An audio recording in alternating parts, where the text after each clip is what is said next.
இந்த இதில் ரொம்ப இந்த தமிழ்நாட்டை பொறுத்தவரை இந்த எலெக்ஷனுடைய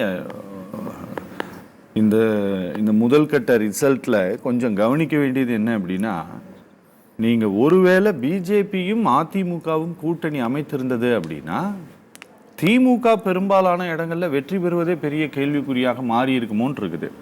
நம்ம தென்காசி எடுத்துக்கிட்டோம் அப்படின்னா டாக்டர் கிருஷ்ணசாமி ஒரு 60,000 ஓட்டில் இருக்கார். ஜான் பாண்டியன் ஒரு 53,000 ஓட்டில் இருக்கிறாரு. திமுக எடுத்தோம்னா 1,10,000 ஓட்டில் இருக்குது. கிட்டத்தட்ட நெக் ஆஃப் த மூமெண்ட். சில இடங்களில் அவங்க ரெண்டு பேரும் சேர்த்து திமுக கேண்டிடேட்டை விட ஒரு 20,000-30,000 ஜாஸ்தி இருக்கிறாங்க. சார் முதல்ல பேசிட்டு இருந்தார் இல்லைங்களா, பிஜேபியோடு கூட்டணி இருந்ததுனால அது சாப்பிட்றோம் அப்படின்னு சொல்லிட்டு. ஆனால் இதனுடைய ரிசல்ட் அப்படி தெரியலையே சார். அதாவது தேர்தலில் நம்ம பொதுவாக அரசியல் கூட்டணியில் 1+1 அப்படிங்கிற மாதிரி பார்க்க முடியாது. அதனால் மக்களுடைய மனநிலை, அன்னைக்குள்ள அரசியல் சூழல், அணி சேர்க்கையில் உள்ள ஒவ்வொரு கட்சியுடைய கொள்கை நிலை, இதையெல்லாம் பார்த்தா முடிவு பண்ண முடியும். ரெண்டும் சேர்ந்துருந்தா அதிமுக கூட மோசமாக பாதிக்கப்பட்டிருக்கலாம். ஏன்னா சிறுபான்மை மக்களுடைய வாக்குகள் இருக்குல்ல, அதை தென்காசியில் வாங்கியிருப்பாங்க, அதை வாங்கியிருக்க முடியாது. அந்த மாதிரி பல தொகுதியில் வாங்கியிருக்க முடியாது. அதனால அதிமுக எதுக்காக பிஜேபி வெளியேறினாங்க, சிறுபான்மை மக்களும் எதிராக மாறிடுவாங்கனால தான். அப்போ அப்படி இருக்கிற பிஜேபியோட சேர்ந்தாங்கன்னா அது பாதிப்பை உருவாக்கலாம். அதனால நம்ம எலெக்ஷனை பொறுத்தவரை நம்ம கெமிஸ்ட்ரி மாதிரி பார்க்க முடியாது, கணக்கு மாதிரி பார்க்க முடியாது. சார் நான் கொஞ்சம் ஃப்ராங்காக சொல்லுங்கள் சார். தமிழ்நாட்டை பொறுத்தவரை இந்தந்த தொகுதிகள் எல்லாம் நாங்கள் ஜெயிப்போம் அப்படின்னு சொன்னாங்கல்ல, பிஜேபி ஒரு எதிர்பார்ப்பை வைத்திருந்தது. அதில் சிபிஐ போட்டியிட்ட திருப்பூரெல்லாம் அவங்களுடைய எதிர்பார்ப்பு வட்டத்துக்குள்ளே இருந்த தொகுதிகள் தான். அந்த இடத்துலலாம் சிபிஐ ஜெயிச்சிரும் நீங்க நம்பினீங்களா? நிச்சயமா நம்பினோம் சார். நம்பினீங்களா? தமிழ்நாடு, புதுச்சேரி உட்பட 40 தொகுதியிலுமே வெற்றி பெறுவோம் தான் நம்புறோம். இப்பயும் கூட அந்த நம்பிக்கை இருக்கு சார். ஏன்னா வந்துருச்சு. நாகப்பட்டினம் 57,000 ஓட்டு மார்ஜின், திருப்பூர்ல கிட்டத்தட்ட 30,000 ஓட்டு மார்ஜின். இல்ல, அது காரணம் அணி சேர்க்கை. ஒரு வலுவான கூட்டணி, அதோட மட்டும் இல்லாம கொள்கை கூட்டணி. சரி, அதாவது பிஜேபி ஆட்சி வரக்கூடாது, தமிழ்நாட்டில் மதவாதத்தை அனுமதிக்க கூடாது, மோடி அரசோட பொருளாதார கொள்கை விமர்சனம் பண்ணாங்க. அப்ப நாட்டுடைய அரசு சட்டமே பாதுகாக்கப்படுறத முக்கியமா வச்சோம்.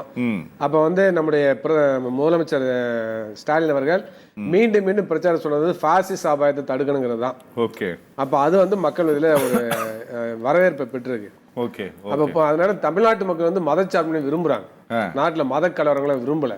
எனவே அந்த அடிப்படையில் நம்ம எல்லாத்தையும் பார்க்க வேண்டிய அவசியம் இருக்கு. அதுக்கடுத்து இந்த கூட்டணி கட்சியெல்லாம் கொள்கை அடிப்படையில் இணைஞ்சிருந்ததை பார்க்கிறோம். அதுக்கடுத்து இவங்க என்னென்ன திருப்பூர், கோயம்புத்தூர், மேற்கு மாவட்டங்கள் எதுக்காக குறி வைக்கிறாங்கன்னாக்க, திட்டமிட்டு சில மாவட்டங்களில் மதக்கலவரத்தை உருவாக்குறாங்க. மதக்கலவரங்கள் உருவாக்கக்கூடிய இடங்கள்லாம் பிஜேபி ஜெயிக்கும். அதுக்காக திட்டமிட்டு உருவாக்குறாங்க. கலவரத்தை உருவாக்குறது அதன் நோக்கம்தான். அப்போ அந்த அடிப்படையில் தான் பார்த்தீங்கன்னாக்க கோயம்புத்தூர்ல அவங்க சட்டமன்ற தொகுதியில் வானதி சீனிவாசன் வெற்றி பெற்றான்னு பார்க்க வேண்டிய அவசியம் இருக்கு. எப்போ கோயம்புத்தூர்ல பிஜேபி சாதகமான நிலை உருவானுச்சு, நீண்ட காலமாகவே கோயம்புத்தூர், திருப்பூர் பகுதியில் ஆர்எஸ்எஸ், இந்து மக்கள் கட்சி போன்ற கட்சியில் கொஞ்சம் அவங்க ஒரு பேஸ் உள்ள ஏரியா தான்.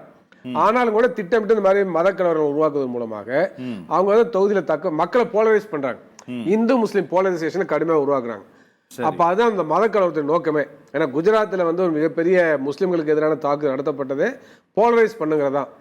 அதோடைய இதை இன்னைக்கும் அந்த ஹார்வெஸ்ட்டை அவங்க அனுபவிச்சுட்டு இருக்கிறாங்க.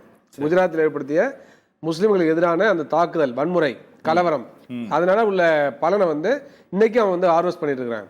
அப்ப திட்டமிட்டு போன்ற செய்தவங்கள வெற்றி பெறாங்க. அதனால சார் கூட பேசுற கோயம்புத்தூர் பத்தி சொன்னாரு, பேஸ் இருக்கு. பேஸுக்கு காரணமே இதுதான். அதனால இன்றைக்கும் பிஜேபி மத ரீதியாக மக்களை பிளவுபடுத்த சூழ்ச்சி பண்றாங்க. அப்ப முஸ்லிம்களுக்கு எதிராக திரும்ப திரும்ப கருத்து சொல்றப்ப பெரும்பான்மையான இந்துக்களை தன்வசப்படுத்தலாம், அந்த வாக்கு இங்கே பெறலாங்கிறது தான் பிஜேபியோட டாக்டிக்ஸ். இதை எதை இப்போ அண்மை காலங்களில் பண்ணல, ஆரம்பத்திலே அதான் பண்றாங்க. இந்து மகாசபை தோற்றுவிக்கப்பட்டதுலேருந்து கோல்வார்கர் அவர் அவருடைய பஞ்சாப் தாட்ஸ் சொல்லக்கூடிய விஷயங்கள் எல்லாம் பார்த்தீங்கன்னா அந்த மாதிரி தான் போலரைஸ் பண்றாங்க. அப்போ நடைமுறையில் மோடி அவர்கள் ரொம்ப தீவிரப்படுத்துறாங்கிறது தான் பார்க்க வேண்டிய அவசியம் இருக்கு. அப்ப அந்த பாலிடிக்ஸ் மக்கள்கிட்ட எடுபடுதான்னா ஓரளவு வட மாநிலங்களில் எடுபடுது, இல்லைன்னா சொல்ல முடியாது. அதனால இந்த அளவுக்கு வர்றாங்க, இல்லைன்னா இது கூட வந்திருக்க முடியாது. குடியாத்தம் குமரன் சார் இணைப்புல இருக்கீங்களா? அயோத்தியில பாஜக பின்னணின்னு வருது. ராமர் ஓகே